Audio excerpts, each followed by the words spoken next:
Je viens des Pays-Bas et j'ai fait mes études de comédie musicale là-bas. Après, j'ai joué dans des spectacles aux Pays-Bas d'abord, entre autres Aspects of Love, Andrew Lloyd Webber. Et après, je suis arrivée en France. Premier contrat, j'ai rencontré Greg. C'était le Royal Palace à Kirvillers, un cabaret. Après, j'ai fait le bal des vampires ici, en tant que Magda.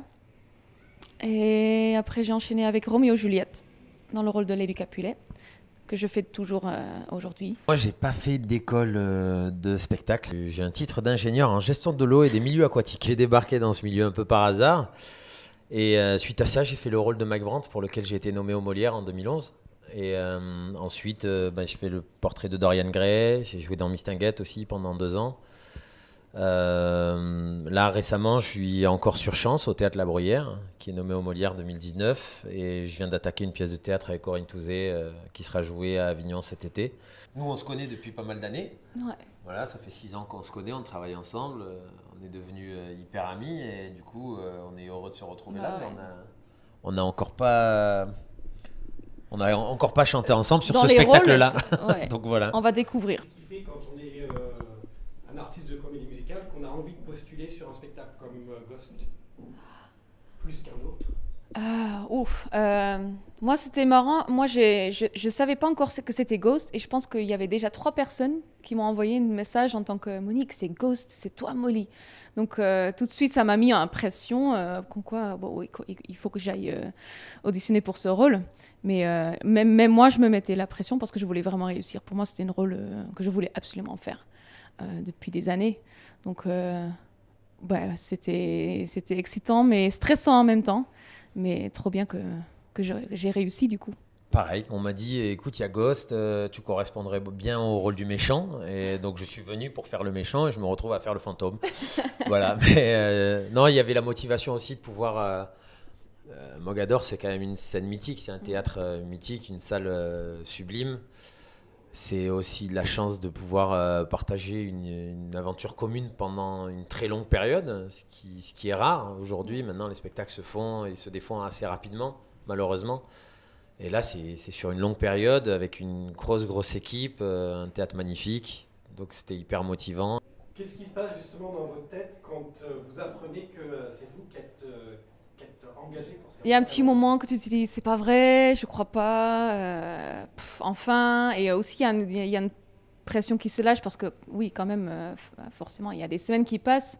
Les 3 tours c'était pas d'affilée donc il y a des semaines qui passent, t'as une pression qui monte et il y a un relâchement et ça fait trop de bien.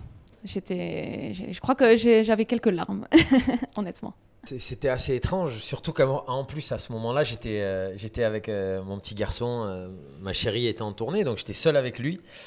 Et donc ils ont été très gentils, ils ont adapté les horaires d'audition le lendemain matin par rapport au fait que je devais garder mon gamin et aller le chercher à l'école. Donc c'était très étrange. Donc j'étais pris entre mon rôle de papa et celui de comédien. Et quand ils m'ont appelé pour me le dire, j'étais en train de préparer mon gamin pour aller à l'école. Donc c'était très étrange.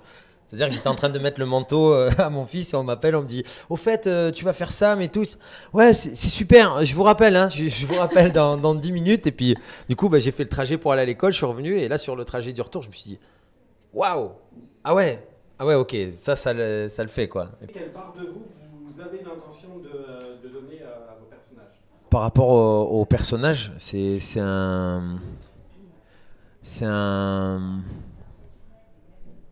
quelqu'un à qui la vie sourit. Donc c'est quelqu'un de plutôt joyeux. Sam, au départ, c'est quelqu'un de très enthousiaste. Il a un côté très protecteur aussi avec Molly.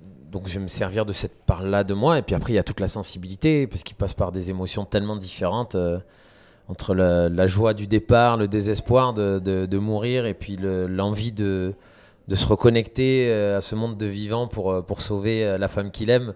Il y a tout ça et il y a un petit côté chevaleresque aussi dans cette histoire d'un je suis mort mais je veux pas laisser la femme que j'aime se débrouiller toute seule. Donc voilà, on va se servir de tout ce qu'on a, quoi, des émotions, des sensibilités, de la force aussi, puisque c'est quelqu'un qui est assez fort.